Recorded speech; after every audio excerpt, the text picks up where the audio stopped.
escutar, pra galera pensar, pra galera agir. Pra galera de lá, pra galera de cá, pra galera... Então, olha, chegamos, estamos aqui, né, no nosso estúdio, e eu quero perguntar pra Milena se eu ganhei 5 estrelas, né, porque o Uber é isso, foi uma viagem 5 estrelas? Foi uma viagem 5 estrelas, vai ganhar todos os pontinhos lá. Todos os pontinhos, vai ter gorjeta aquela pós, quando você fechar a viagem ali, rola uma gorjetinha? Merece. Olha, um brinde a sua presença aqui no Pense Muito Bem.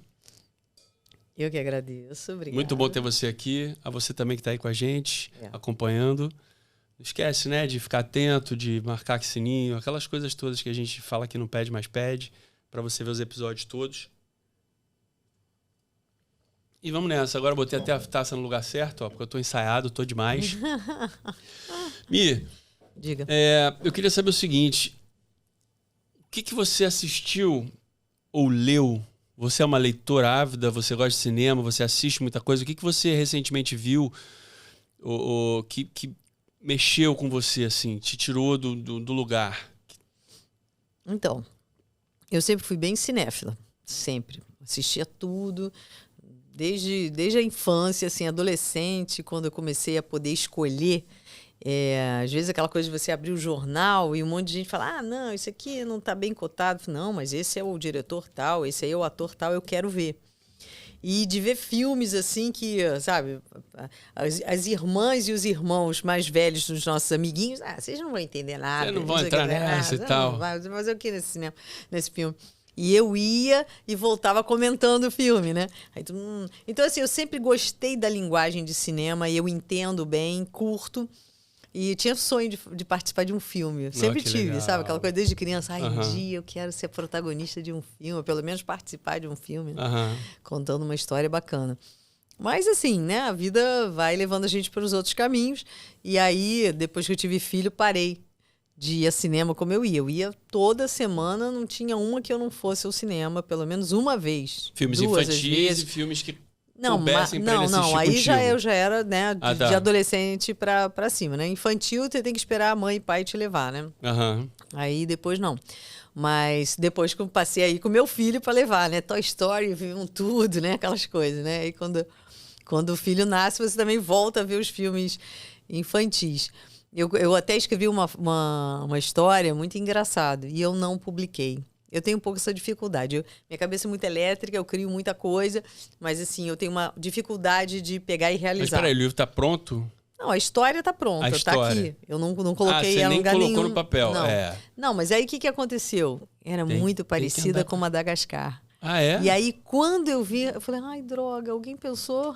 Mas as ideias são assim, elas estão voando. Dizem isso, né? Eu digo o seguinte, se a coisa tá na tua cabeça, ela não tá em lugar nenhum. E ao mesmo tempo em todos os lugares. Então tem que botar, bota um rascunho, joga pra frente. Tem que botar e hoje em dia tem que colocar na internet pra todo mundo saber a data. Sem Fulano dúvida. teve a ideia antes. Sem dúvida, sem dúvida. Mas eu tenho vontade, não é a história não é igual, mas tem uma semelhança e eu ainda vou escrever. Mas assim, eu amo, né, contar histórias, digamos assim. Tá, mas então, peraí, mas em todos os lugares. O que você assistiu recentemente ou leu que te deu eu uma assisti balançada? recentemente que me balançou foi Aumenta, que é rock and roll, filme da Rádio Fluminense FM, que eu vou convidar todo mundo para assistir, A Maldita, que tem o som do Celso Blues Boy, justamente, né, no início e no fim lá, que é Aumenta, que isso aí é rock and roll, tem só essa mudança. Cinema brasileiro. Mas é sensacional porque me remeteu àquela fase, quando tudo começou, quando a minha carreira começou no rádio. Eu comecei justamente como locutora, depois é que eu fui ser apresentadora na TV e tudo mais. Aquela ideia que a gente trocou no carro, né? Olha, então, sensacional, eu aconselho, Aumenta, que isso aí é... Não, Aumenta, que é rock and roll. Que é rock and roll. E você é uma pessoa dos livros? Então, eu deveria ser mais. Eu sou um pouco agitada. E meu filho, que é um leitor, assim, impressionante, mas ele lê tudo. A gente vive comprando livros, porque é o presente favorito dele. Mas ele, assim, ele lê poesia em russo, sabe? Que isso? Sério? Ele quer até aprender, porque ele não quer as traduções, né? Ele lê as poesias, né, dos russos. Mas ele fala que às vezes a poesia você perde muito quando você não... Mas ler poesia em russo agora, isso aí abriu isso aí abriu até um kitnet aqui na minha cabeça. Porque, pô, 24 anos lendo poesia em russo... Então, não, ele lê traduzido, mas ele quer aprender porque ele quer ler, porque ele diz que a poesia traduzida, às vezes, você perde coisas, porque toda tradução, né? Eu vivia muito isso com Shakespeare, por exemplo, né? Na escola de teatro, porque... Uma tradução, ela já é uma criação também, né? Então, assim, nem sempre. Tanto que fala assim, vamos fazer a cena tal, mas vamos usar a tradução, né? Vamos usar a tradução da Bárbara Heliodoro, vamos usar a tradução do fulano de tal, porque a tradução faz toda a diferença. Porque a pessoa que está traduzindo, ela está criando aquilo. Outro livro, né? A linguagem, a imagem, né? Então, eu entendo, mas assim, entendo ele, mas entendo que ler em russo, para mim... Às vezes ele me pede, mamãe... Eu falei, meu filho, a gente já comprou isso aí. Não, mas essa aqui é outra tradução. Olha que legal. Eu falei, então ele é bem nerdola, assim. Ele é um cara que bem... ele ama. Que legal. Ele lê em francês, aí ele lê em francês mesmo. Que maneiro. Em inglês. E ama, né? Os livros é tudo pra ele. São tudo pra ele, né? Os livros. Vocês já conhecem, a Mia acho que não conhece. Vocês vão perceber que volta e meia eu tô aqui com o celular digitando pra mim saber. Eu não tô passando mensagem no WhatsApp, pelo contrário. Mãe de Ná está recebendo aqui informações da nossa entrevista e eu vou criando aqui um texto que em algum momento que vai ser propício, ele será revelado a você, que é a nossa convidada de hoje. Então isso aqui trata, na verdade, de nós, de você, da nossa conversa, dos temas. Então, assim, isso não é uma falta de atenção para com você, pelo contrário, meio que esse fluxo de ideias, de pensamentos que se transformam em frases que estão vindo aqui. Então, não pense que... Eu sei que é meio complicado, o cara não tá mais muito. Isso aqui é a mãe de Ná. Tá bom, a mãe de Ná do Pense aqui. Muito Bem, tá? Tô só vendo. Bom, então olha só, não é uma pessoa de muitos livros, as poesias em russo ficam pro seu filho. Não, mas eu gosto de ler, claro. Mas eu não sou aquela pessoa que toda semana tá o tempo todo vendo um livro novo. Não.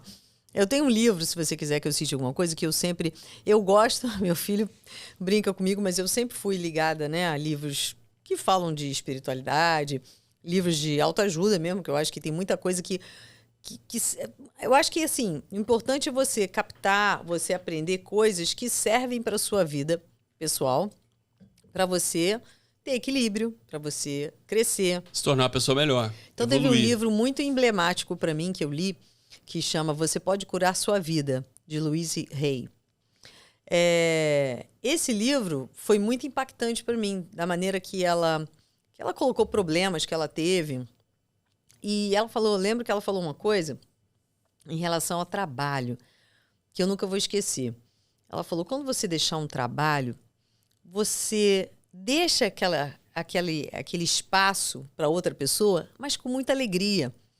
Não deixa tipo assim, né? Quem será que vai ficar no meu lugar? Não, sabe? Se liberta disso. Você está fazendo uma escolha, você está indo para outro lugar. Isso é muito legal. Deixa o seu espaço para fluir bem e vá com muita alegria fazer a outra tarefa que você está Ou fizeram a escolha por você, né? Que às vezes tem isso. Sim, às vezes mas aí você tem que entregar, deixa para lá. Sim, aquela coisa, fechou o ciclo, como a gente estava falando, né? Fechou o ciclo, aí vai fazer outra coisa.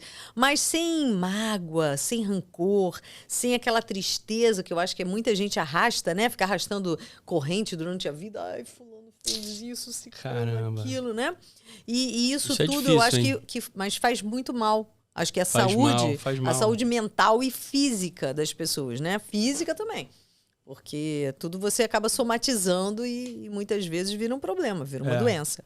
A gente falou disso aqui uma vez, eu não sei se foi com o Nelson, mas que foi um ensinamento da dona Ítala, minha mãe, que é muito isso que você está falando, que a amargura é uma coisa que acaba com a gente, de várias formas, né, e aspectos. Então acho que sintoniza com o que você está dizendo, que é meio... E isso está presente em você, né? Essa coisa... Isso foi mais uma vez, tá vendo? A gente fala de coisa, agora vou até tirar a campainha, porque agora já foi legal. Já usamos esse truque 2 vezes, quando ela falou de Deus. Interessante. Eu acho que sintoniza com o que você procura para si também, que é o que você vinha dizendo ali no carro, né? De acreditar no propósito das coisas, acreditar que vem algo melhor. Sim. E então, eu posso dizer que essa sua construção é tão firme a ponto de você pouco ou nunca cair nos abismos aí da cabeça, da mente. Você já teve algum tipo de depressão, ansiedade, alguma coisa assim? Não, graças a Deus não. Mas assim, eu acho que eu cuido muito desse lado. Cuido muito. Eu tô sempre rezando, em oração, em meditação. Aprendi a meditar. Eu achei que, justamente por eu ser agitada... Seria impossível. Mas pelo contrário. Quando eu vi o primeiro curso que eu fiz, eu falei, caramba, essa hora vai ser fogo, né? Vou pegar aqui a parte teórica para aprender alguma coisa.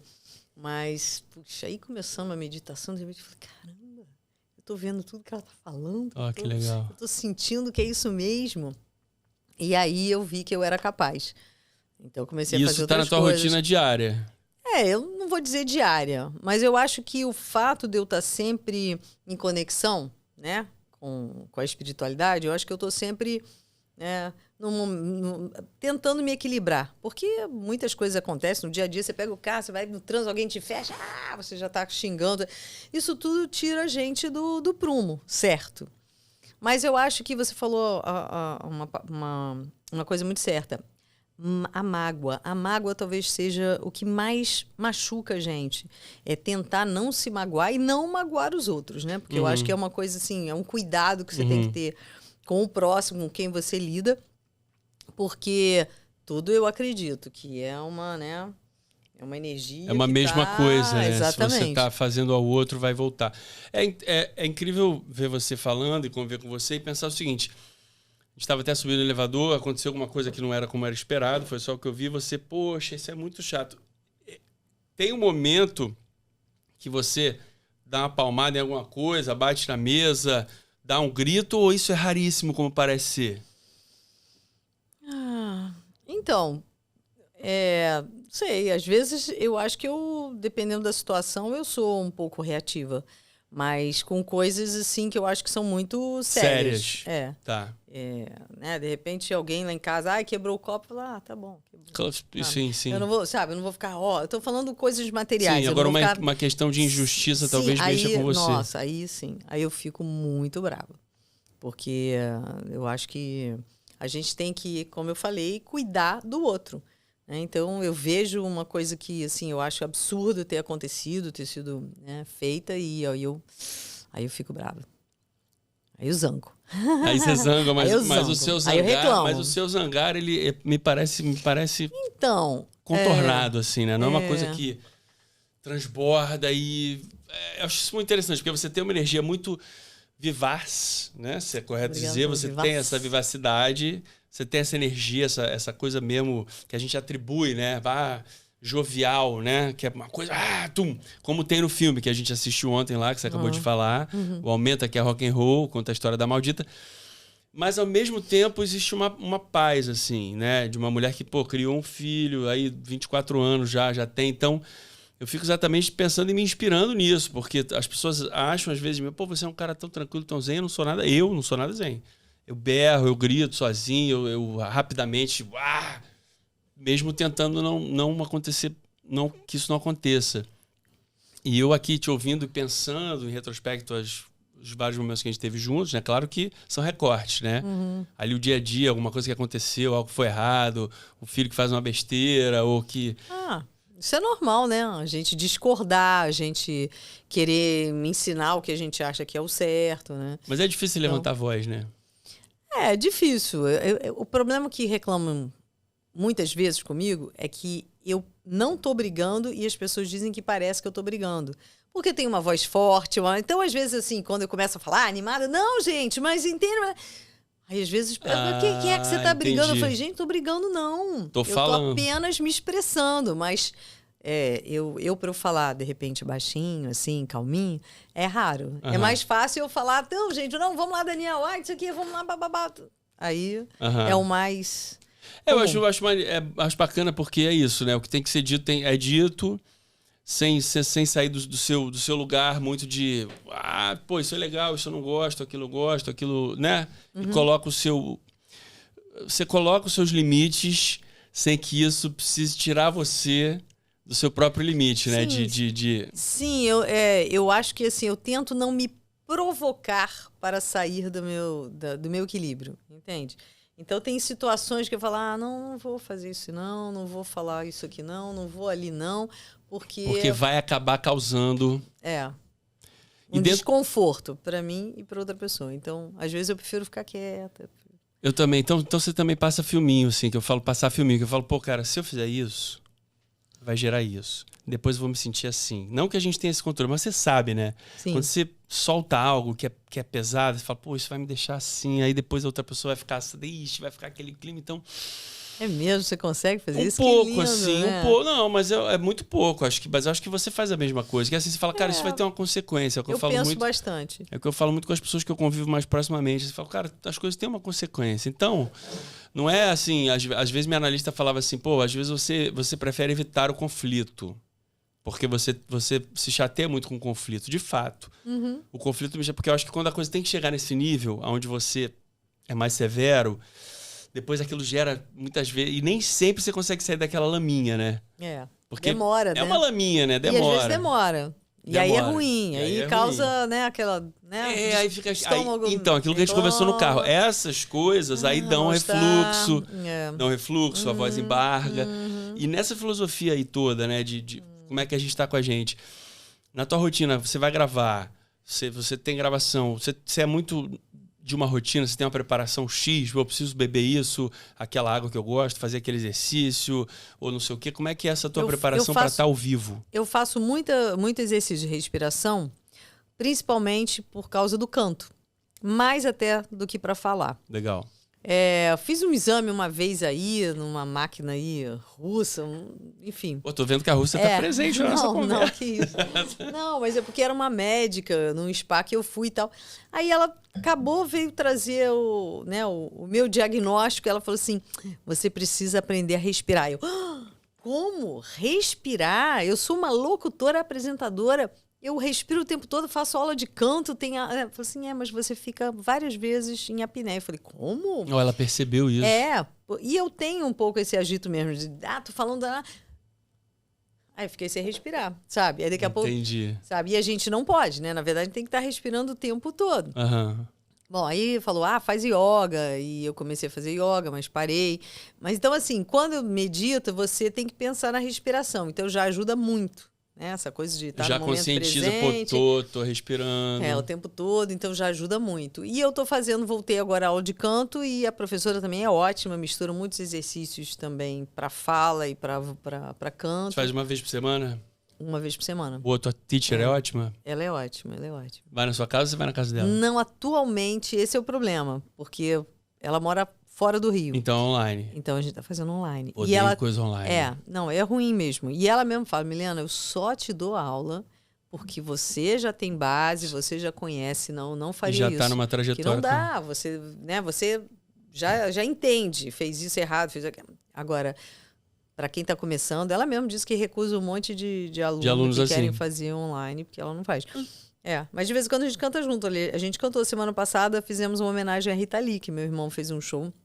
E aí vocês cantaram ao vivo juntas? Porque ela canta com meu irmão e ela também dá aula. Que legal. Então, como a gente tinha que ensaiar as músicas juntas, aí ela me deu a aula e a gente aproveitava no final e ensaiava. Pô, que maneiro. Onde foi esse show?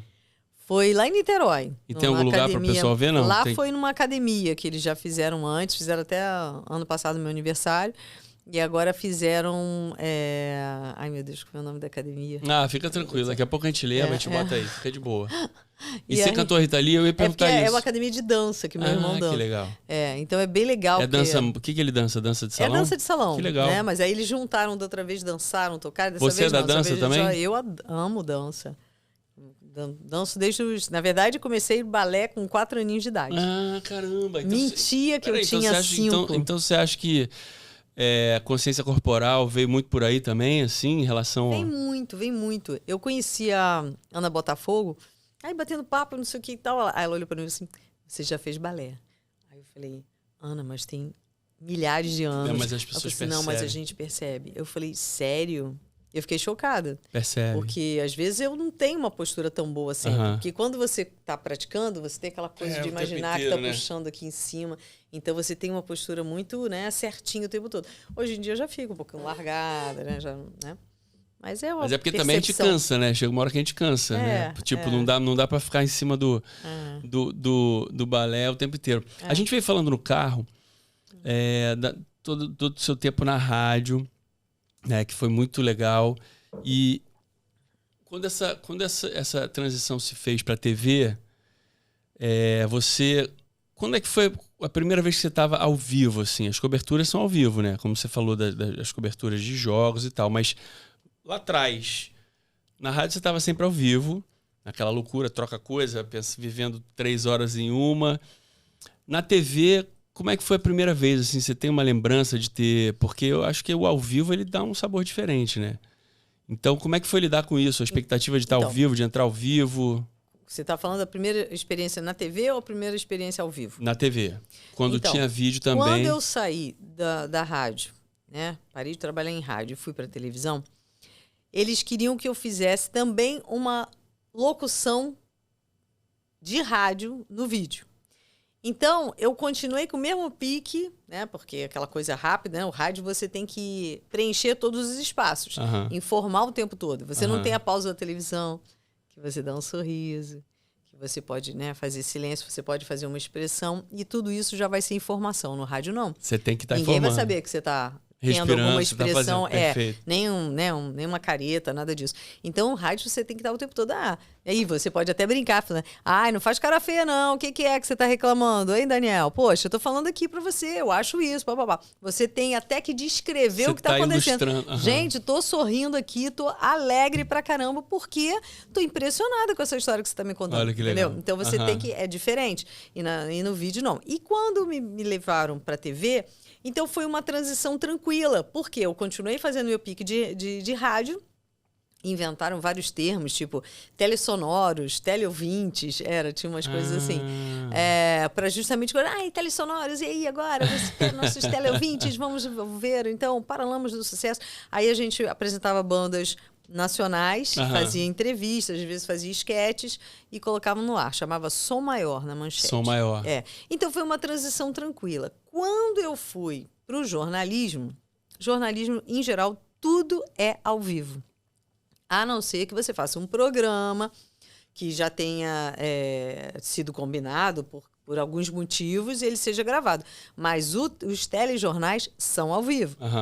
Então todos os que eu fiz, sempre ao vivo. Na época da Manchete Esportiva, depois Globo Esporte. Tudo, né? Ao vivo. Esporte Espetacular na Globo, e depois na Record o Esporte Fantástico. Tudo ao vivo. Você pode ter uma cabeça, a gente quer usar um efeito especial. Aí tudo bem. Aí você faz umas 3 cabeças lá, montadas num outro estúdio, porque vai ter que ter uma outra finalização, uma outra edição, um outro acabamento. Aí tudo bem, você faz separado e depois monta o programa. Mas então foi assim, foi uma transição tranquila por causa disso. Agora, eu lembro de sentir aquele friozinho na espinha, né, aquele arrepiozinho, aquele, né, friozinho na barriga, arrepiozinho na espinha. Troquei tudo, mas tudo certo. E aí, mas você depois acostuma. E, na verdade, eu acho bom esse arrepiozinho, porque te ajuda a ficar mais desperto, atento, sabe? Né? Esse estado de atenção que na televisão é imprescindível. Se você não fica atento, você erra, você perde, de repente, o timing das coisas, você tônus, não percebe. Né? A professora de teatro, a Glá Azevedo, professora de corpo, ela falava, o tônus, que é muito isso, né? Um estado de prontidão. Isso. Né? Que você tá ali, você tá pronto, você não tá... De repente você não relaxou, você não viu passar um avião. Mas isso, não sei o que, não. Já foi. Se você sair da tua inércia até chegar no lugar que você tem que chegar, então tem que estar, né? E do ponto de vista de quando você faz uma cabeça, tem que decorar um texto ali, né? Você escreve um texto, você decora. Eu estava conversando com um amigo jornalista outro dia sobre isso, porque às vezes você vê que o cara entra ao vivo ali para dar notícia, ele fez tudo no celular, e aí ele fala tudo olhando para a câmera, sem titubear, e para a gente que é ator, né? Fala, pô, decorou um texto ali. Você tem facilidade para decorar? Mas isso era o quê? Era um repórter? Um repórter, exatamente. O repórter tem que construir um texto rápido, às vezes, né? Porque ele está esperando para entrar ao vivo, está num link lá e vão chamar do telejornal. Quem apresenta um jornal geralmente tem um texto feito pelo editor, ali, direitinho, que vem para você com calma, que você vai ter no TP, é bem diferente, né? E às vezes acontece olha, aconteceu isso, improvisa aí, acontece, tá? Mas digamos no dia a dia a gente geralmente tem, né? Tem as laudas, né? Hoje em dia o pessoal usa muito o iPad. Eu ainda prefiro a lauda, eu gosto. Papelzinho, eu gosto de papelzinho também. Eu gosto de rabiscar. Você mexeu, rabiscou. De escrever alguma coisa, de chamar atenção para uma palavra. Isso ajuda também a cabeça a guardar. Quando eu estou estudando texto de peça, de filme, de alguma coisa, eu gosto de ter o papel. Porque eu preciso dessa relação. Parece que o cérebro vai se relacionando com aquilo, né? Porque o digital, você tá ali, você passou aqui, mas você sabe se não viu. É diferente. É verdade. A Fluminense foi inovadora por trazer só mulheres. Hoje em dia a gente fala muito disso, né? Fala-se muito disso, né? Do papel da mulher, o tanto que a busca da igualdade. Poucas pessoas têm o conteúdo que você tem para falar sobre isso. Porque você é uma mulher que passou por todas essas experiências, né? Vem passando na televisão, na rádio.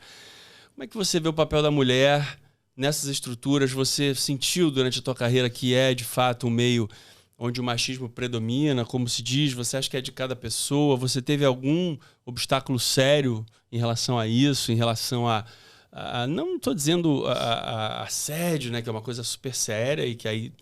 Mas uma piada fora de tom, alguma coisa... Como é que você faz esse retrospecto, assim? Como profissional mulher na tua carreira?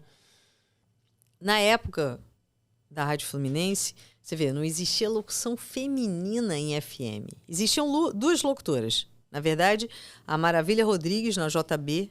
Muito bom esse nome. E a Eunice Cury na imprensa. As únicas duas. Que eu me lembre, sim. Eu cheguei a fazer trabalho na faculdade sobre isso. Eram pelo menos as conhecidas e com uma locução sóbria, séria e tal. E quando abriram espaço para as meninas, para a garotada da Rádio Fluminense, né? Bando de meninas, né? Ninguém nunca tinha trabalhado, a maioria não sabia o que era uma rádio, e todo mundo começou a trabalhar lá, aprendendo a fazer locução, enfim. Então, imagina, se não existia espaço para locução feminina. Já foi um marco terem aberto essas portas. E aí tudo começou para as mulheres. De lá... Também, acho que o número de apresentadoras na TV também acabou aumentando. Né? A gente não tinha como maioria, existia já, né? Existiam várias mulheres também no vídeo. Mas eu acho que o rádio também ajudou muito a talvez popularizar mais isso, né? Muitas mulheres fazendo locução, né? E a locução acaba indo também fazendo comercial de áudio e ampliando isso. Então, claro que era um momento bem machista. Infelizmente, o mundo ainda é machista, né? O Brasil é machista. A gente sabe que é tudo uma criação, então é bem estrutural essa coisa. Cultural, estrutural, né? Do machismo. Não é fácil. Acho que as mulheres, né, hoje em dia, cada vez mais estamos no nosso espaço, conquistando cada dia mais. Mas a gente vê como, infelizmente, né, feminicídio aumentou, né, violência contra a mulher. É muito triste, porque eu acho que as mulheres... Eu fui criada numa família que as mulheres sempre foram muito bem consideradas como pessoas importantes, inteligentes, né? Pessoas que eram sábias. Minha avó sempre foi muito sábia, assim, né? Aquela coisa, vamos perguntar para sua avó e tal. Então, por vários motivos. Então, assim, eu acho que assim, o respeito tem que ser mútuo o tempo todo. Mas, infelizmente, a gente sabe como ainda... vai demorar um tempo para ser tudo mais igual, né? Infelizmente. Mas você levou tua carreira com isso e sempre estando nos lugares que você queria estar. Eu acho que em alguns momentos eu sofri um pouco, mas eu fingia que não percebia, porque eu achava melhor assim, né? De receber cantada, assim, fingia também que eu não via. Entende? Porque acho que era mais fácil de lidar do que eu chegar... Hoje em dia, muita coisa seria considerado assédio mesmo, né? Mas eu acho que hoje em dia consideram mais o que as mulheres falam do que antigamente, né? Talvez antigamente, né? Nessas épocas, a gente vê como um incentivo para as mulheres denunciarem, para as mulheres falarem, tá cada vez mais forte, maior. Mas que é difícil, né? Muita gente não tem coragem, tem vergonha. Acha dúvidas, que não vai ser ouvida. Tem dúvidas do que vai acontecer. E tem muita gente que duvida mesmo, né? Será que não fez alguma coisa? Será que não... Então, eu sempre achei melhor eu dar o meu jeito. Como é que você lida com as críticas ao teu trabalho? Olha, eu gosto de crítica. Vou aos pouquinhos. Eu acho que são importantes para você justamente se perceber, né, e ter um crescimento. Acho que é bem difícil, às vezes, você assumir e admitir que você errou. Né? Acho que talvez essa seja a maior dificuldade do ser humano.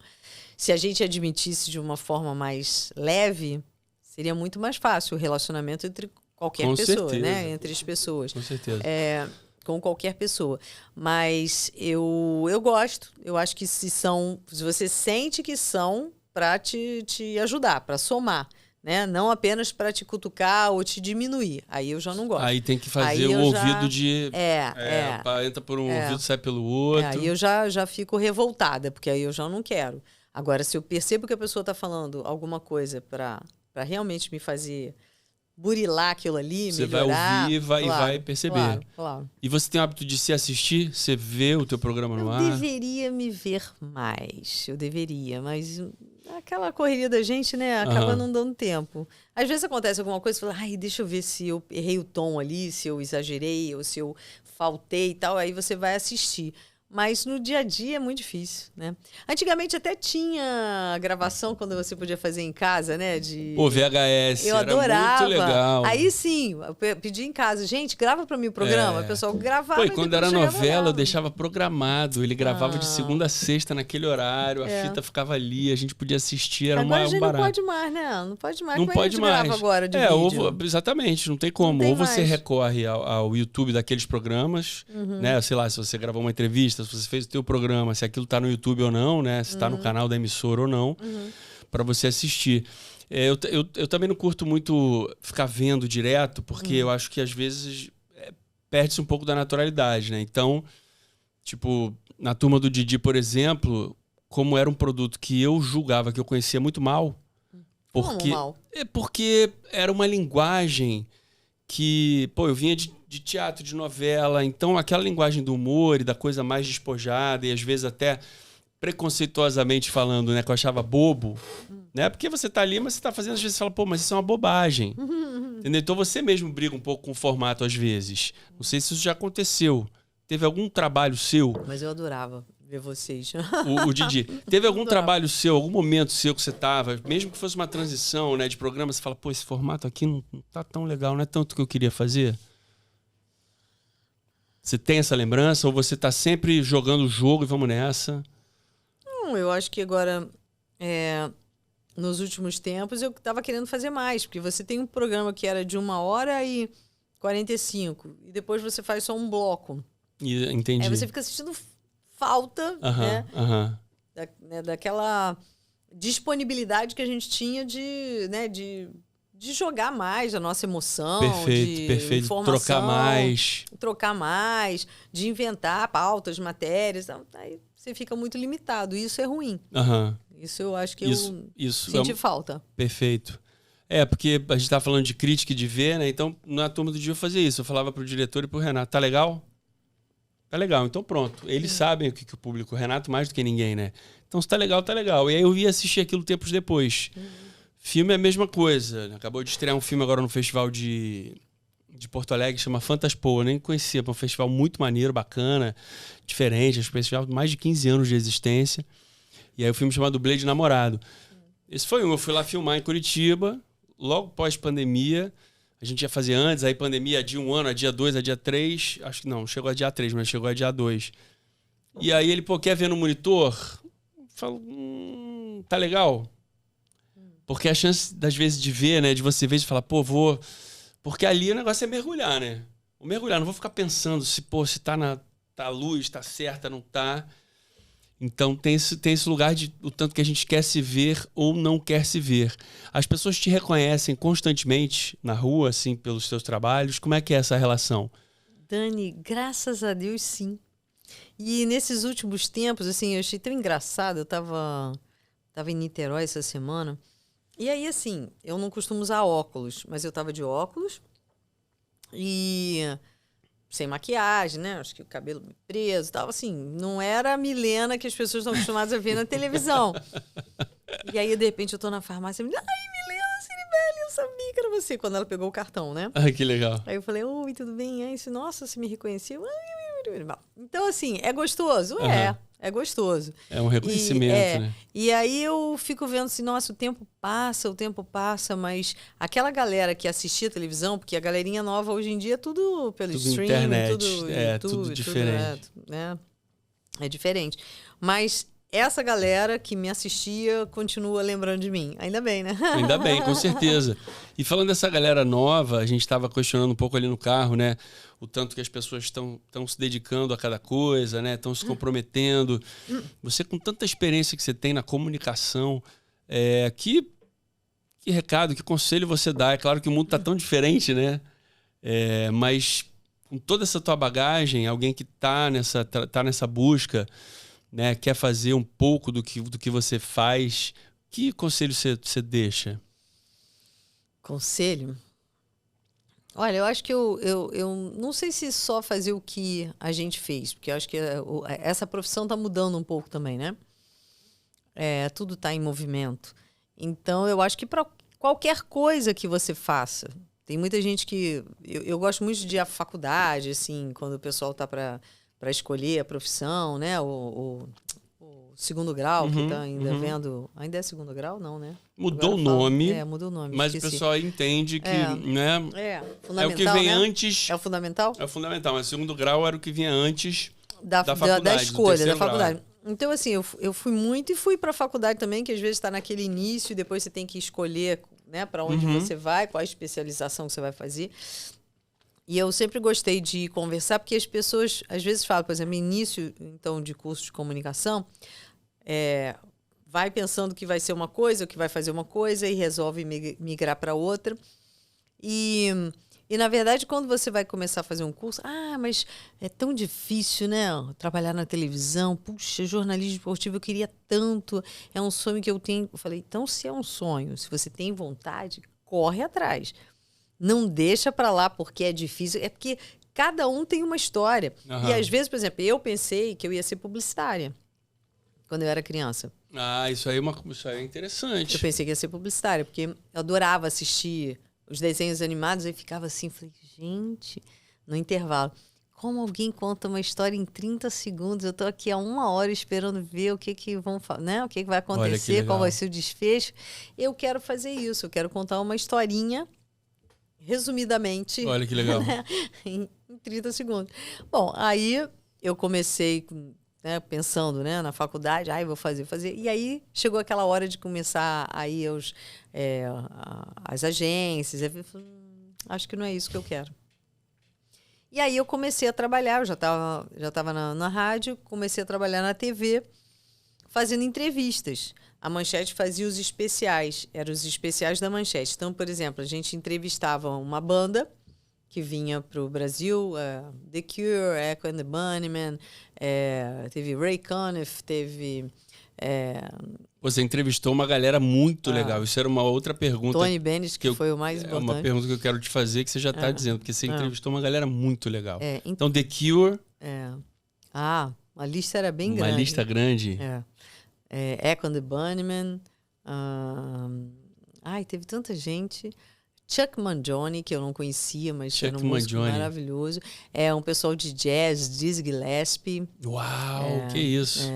Depois ele veio com outro amigo dele, que eu não estou lembrando agora o nome, aí fizemos outra entrevista. Assim, foi uma série bem bacana. Mas eu te interrompi porque você estava contando como é que era o programa, né? Você fazia uma entrevista com aquela banda. E aí a gente montava os especiais da Manchete. Mas por que eu comecei a falar isso mesmo? Boa pergunta. Não, porque a gente estava falando de trajetória de carreira, o que você diria para os jovens que estão afim, aí você falou, eu pensei em ser publicitária. Sim, pois é. Mas aí, logo depois, eu vi que não era muito o que eu queria. Isso. Aí, quando eu comecei a fazer esses especiais da Manchete, eu tinha que fazer entrevista. Meu inglês não era muito bom, então eu pegava uma amiga minha, que era locutora da Fluminense também, que estava ontem lá, a Verônica. Que legal. Verônica muito querida. E aí, ela me ajudava. Eu fazia a pergunta em português, ela me ajudava a traduzir, que legal. Para o inglês. E aí, depois me ajudava a ver as respostas para poder a gente editar aquilo, enfim. Então, assim, eu fui levando, falei, eu estou fazendo entrevista, acho melhor eu fazer jornalismo. Não que eu tivesse no meu pensamento desde criança, eu quero ser jornalista. Não, porque às vezes você nasce com aquela, minha profissão é essa. Eu não, eu pensei que eu ia ser publicitária. E meu gosto é um pouco eclético e, na verdade, eu sempre amei biologia, então pensei em fazer medicina, ó que doideira. Olha só. E por amar fotografia, pensei em arquitetura. Porque sempre fui de tirar foto em todo lugar, dos prédios. Essa coluna é grega, isso aqui é... Entendeu? É jônico, isso aqui, não sei o quê. Eu gostava disso, Mas isso eram agregados ali, mas o sonho inicial era publicidade. Você falou, se não for publicidade, talvez eu vá por aí. Era publicidade, por causa dos desenhos animados. Mas isso aí, na biologia eu só tirava 10. Mas eu não queria ser professora de biologia, então eu falei, vou ser médica.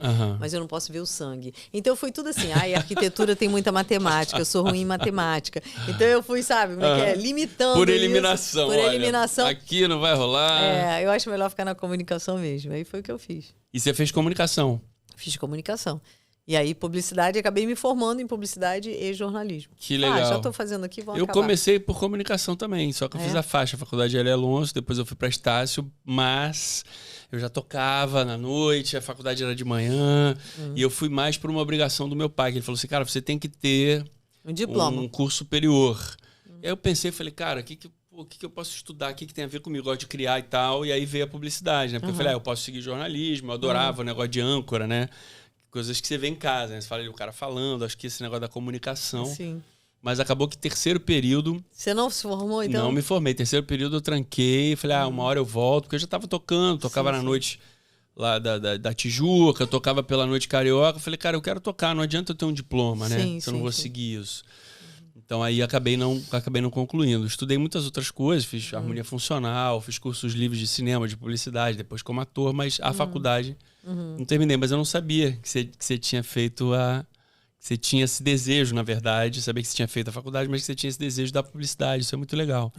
Medicina e publicidade. Medicina e publicidade. Medicina, Tem uma pergunta que eu sempre faço, Mi, que é o seguinte. Como você gostaria de ser lembrada? Tipo, vamos dizer, né, que quando a gente vê a nossa vida assim como, poxa, um ciclo, né? Então, como é que você gostaria de ser lembrada? Assim, o que você gostaria que as pessoas ficasse marcado para as pessoas sobre você, assim? É uma pessoa que eu acho que sempre procura levar alegria, que eu acho que é uma das coisas mais fantásticas aqui na Terra. Eu acho a gente fazer o outro sorrir. E eu dizia, quando eu era pequena, que eu queria ser palhaça. Olha só. E aí meu pai, não, minha filha, mas você tem que ter uma profissão, né? Bonitinho, né? Ser palhaça, né? E aí, mas assim, eu amo. Eu acho que eu gosto muito de conseguir, que seja no rádio, que seja na TV, qual o veículo de comunicação que eu usar, as pessoas me darem esse retorno. Nossa, sabe? Você me alegrou. Eu ouvi muito de mães de crianças que falavam assim, nossa, quando você aparece na televisão, principalmente na época do Globo Esporte, que era a hora do almoço, quando você aparece na televisão é a hora que meu filho sossega, que eu consigo dar comida, que ele olha para você e fica rindo. Olha que legal. Quando você chega, ele abre o sorrisão, ele dá gargalhada e é a hora que eu consigo alimentar, que é a hora que ele fica bem. Eu falei assim, gente, eu virei babá eletrônica. A primeira babá eletrônica do Brasil, quando não havia babá eletrônica. E não foi uma mãe, não. Várias que falavam isso pra mim. Eu aproveito a hora que você tá no ar pra poder... Então ser lembrada como alguém que trouxe alegria. Que trouxe, alegria. Perfeito. Perfeito. Isso é muito alinhado com... Tem um livrinho que chama Os Curadores do Espírito. Não sei se eu já te falei sobre ele, da Celina Fioravanti. Que me foi presenteado quando eu estava fazendo aparelho, ortodontista. E essa secretária era uma mulher muito sensível. Eu já estava fazendo teatro. E ela falou assim, toma esse livrinho para você precisa saber disso. É um livrinho fininho e fala da missão da gente. Comunicadores, esportistas, palhaços, bailarinas, diretores, pessoa de edição, de todo mundo que de alguma forma dedica a sua vida a curar o espírito, porque chama os curadores do espírito, que é o que você está falando. Quando a criança lá dá um sorriso, quando a mãe se acalma, você traz uma informação, você fala sobre o esporte, você está curando o espírito. Né? Então, é o rito dos curadores de espírito mesmo. Então, ser lembrado como uma pessoa que trouxe alegria. Sonhos ainda não realizados. Sonhos ainda não realizados. Então, como eu te falei, eu sou muito de perceber os sinais, assim, né? De ficar antenado com o que Deus acha que eu... Ele sabe o que eu preciso e eu fico ouvindo e prestando atenção para seguir os caminhos. Então, eu tenho meu canal, né, no YouTube, o Milena Mil, que eu tive que deixar um pouco de lado, até pela dedicação à TV. Para dar conta do trabalho do dia a dia. E agora que eu vou ter mais tempo, eu quero colocar meu podcast também. Você também vai no meu podcast. Com certeza, vai ser um maior prazer. Para funcionar bem e tal. Então, assim, eu tenho muitas coisas... Para dizer a verdade, se eu parar para falar, Daniel, tudo que eu tenho vontade de fazer, eu quero voltar a dançar, eu quero voltar a desenhar, pintar, que eu também adoro. Eu tenho muitas coisas que eu gosto. A dança realmente foi uma paixão na minha vida desde a infância. Que legal. E eu não segui, eu poderia ter sido bailarina do municipal, né? Eu cheguei a passar na prova. Sério? Olha só. Mas como eu era de Niterói, minha mãe ia ter que levar de barca. Ia complicar. Sabe? Meu pai não deixou. Meu pai sempre foi muito ciumento, principalmente com a minha mãe, né? E a minha mãe que ia ter que me levar. E né, com a gente sempre foi muito protetor e tal. Então, falou assim, pegar barca 2 vezes por semana. Naquela época era mais calmo, né? E não deixou. Então, eu fiquei um pouco frustrada. Ao mesmo tempo, eu já estava muito adiantada para ir para uma turma de academia. E acabei parando, infelizmente. Então, assim, eu tenho vontade. Então, a dança é um dos sonhos aí. Eu voltei com 15 anos, voltei a dançar, fiz um pouco de balé, fiz jazz, fiz mais jazz, até encontrei com a minha professora essa semana, foi muito legal. Sério? Olha que maneiro isso, que legal. Lá em Niterói, no dia do filme. Mas, assim, eu tenho vontade de fazer essas coisas de novo. Eu adoro pintar, adoro desenhar. Eu gosto de trabalhos manuais, eu gosto de me expressar. Então, a pintura, para mim, também é uma maneira de me expressar muito legal. Eu faço poesia, né? Eu estou para escrever um livro, que tem um amigo que é poeta, que ele vira Milena, bota essas poesias. E você tem alguma poesia aí para falar para a gente um pedacinho, não? Queria fazer uma poesia em homenagem a este dia, 21 de março. Mas, no momento, vou apenas registrar o meu respeito e admiração por todos os poetas que dão mais vida às nossas vidas, que usam a palavra com maestria, que fazem de cada momento um evento. Parabéns, poetas, por esta arte tão linda de escrever. Porque agora eu achar isso aqui... Foi o que você achou... foi o que eu achei aqui rapidinho. Fazendo um carinho nos poetas. Foi o dia da poesia, porque realmente eu admiro muito. Mas eu achar aqui vai demorar um pouco. Então tá bom, então não fica tranquila. Se você achar alguma coisa até a hora da gente partir, você compartilha uma poesia da Milena com a gente, que é de um livro que tá para vir por aí, quem sabe. Eu acabei colocando isso... num livro, porque é isso aí, tem que dar prazo, tem que dar, né, o objetivo. Tem que ter objetivo. Durante a pandemia, os meus colegas lá da UF eles já tinham feito um livro e eles pediram para a gente reunir. Então, eu tinha 2 textos e 2 poesias e um texto que eu fiz e que eu achei muito legal. Que pena. Não, fica tranquilo. Então eu vou te perguntar agora uma pergunta assim bomba, que é o seguinte: qual que é o teu maior medo? Qual é o meu maior medo? O que te... Você falou que você costuma entregar as coisas, né, lá os desassossegos, para você não ficar sem sono, mas todo mundo tem um medo. Qual que é o teu maior medo? Eu acho que o maior medo que a gente tem são das perdas, né, de pessoas queridas, né? Isso acho que é o pior. Eu acho que é o que deixa a gente, talvez, mais desalinhado, né? E você já perdeu muita gente querida? Sim, né? Mas, ao mesmo tempo, você entende. Claro que quando você é mais novo e você vai vendo as pessoas envelhecerem, e você sabe que um dia todo mundo, né, vai... O ciclo, né? O fluxo é esse. O ciclo vai se fechar, né? O ciclo da vida. Mas acho que muito cedo eu perdi meu avô materno. Eu era criança ainda, assim, devia ter uns 11, 12 anos. Então foi uma coisa que mexeu muito, porque eu vi como minha mãe ficou abalada. Então eu acho que isso foi o mais difícil.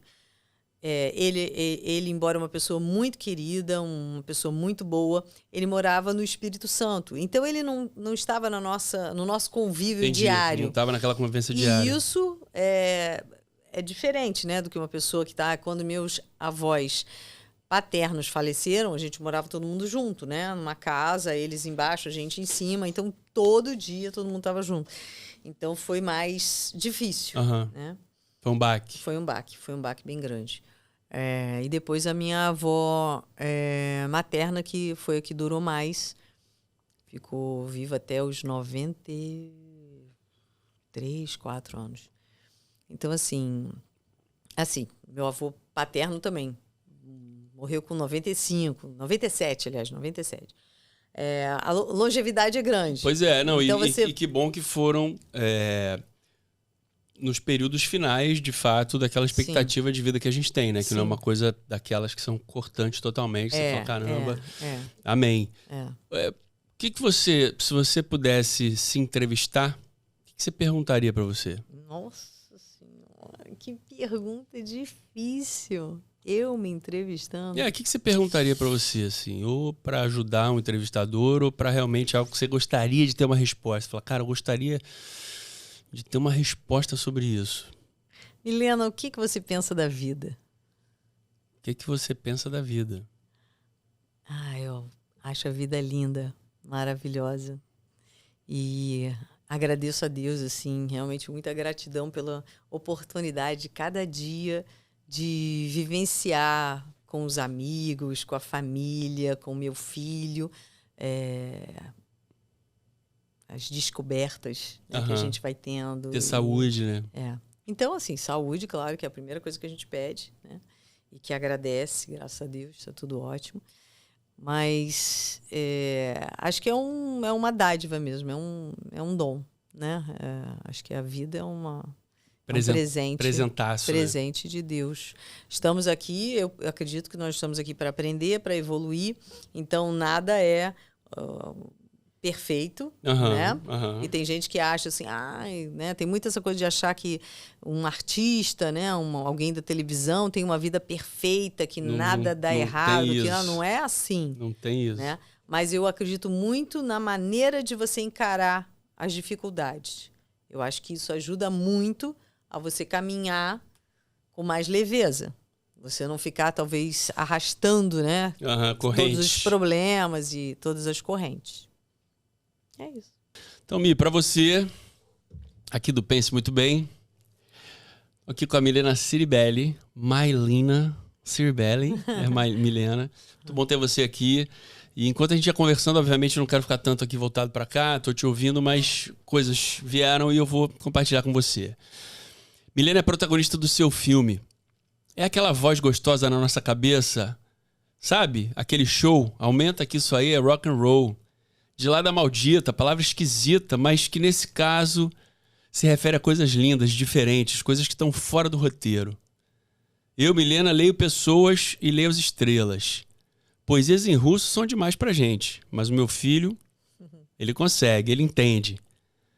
Eu vivo os ciclos e deixo eles fecharem. Eu deixo o que passou pra lá. Eu entrego no colo do Criador. Não vou viver essa dor à toa. Não vou perder meu sono. Afinal, a amargura acaba com a gente. Mas a meditação me conserta. A conexão vale mais que tudo.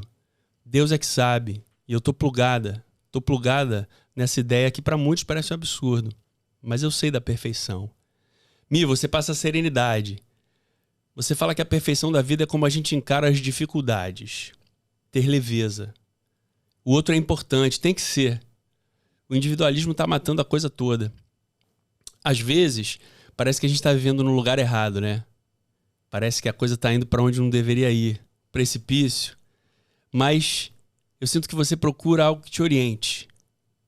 Entre o mundo, o lado certo do mundo. Da verdade, das coisas boas, da amizade, do olho no olho, do acreditar, da tranquilidade. Lado certo da força e da gentileza. O valor humano. O oriente dentro da gente. Que o Ocidente se perde tanto, né? Mas fico pensante aqui sobre as pessoas que você tocou, que cruzaram tua vida, que escutaram tua voz, que viram você na TV, que se acalmaram por ver a tua imagem ali, com o carinho que você tem por tudo que passa por você, o amor que você entrega naquilo que você veio aqui no planeta Terra fazer. As coisas são por propósito. O amor é de propósito. E aí, no final das contas, tudo que você quer é ser lembrada como alguém que trouxe alegria. A vida de fato é rara, mas a menina Ciribele está cumprindo a sua missão dia após dia. Nossa, não vou nem mais mostrar minha poesia.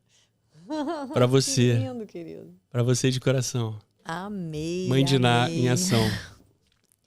Você sabe que, agora falando como amiga também, eu te admiro muito como pessoa, além do profissional que você é, né? Sou fã, né? Sua fã de carteirinha, né? De vários shows que eu, né? Já fiquei lá na frente cantando e tal, porque realmente eu te admiro muito. Então, assim, mais emocionada ainda que eu fiquei, porque acho que você foi aí, né? Juntando aí tudo que eu falei, mas você captou de uma forma bem bonita. Só te agradecer. Que bom, é de coração pra você. Pense muito bem e fala disso. Essa é pra galera escutar, pra galera pensar, pra galera agir.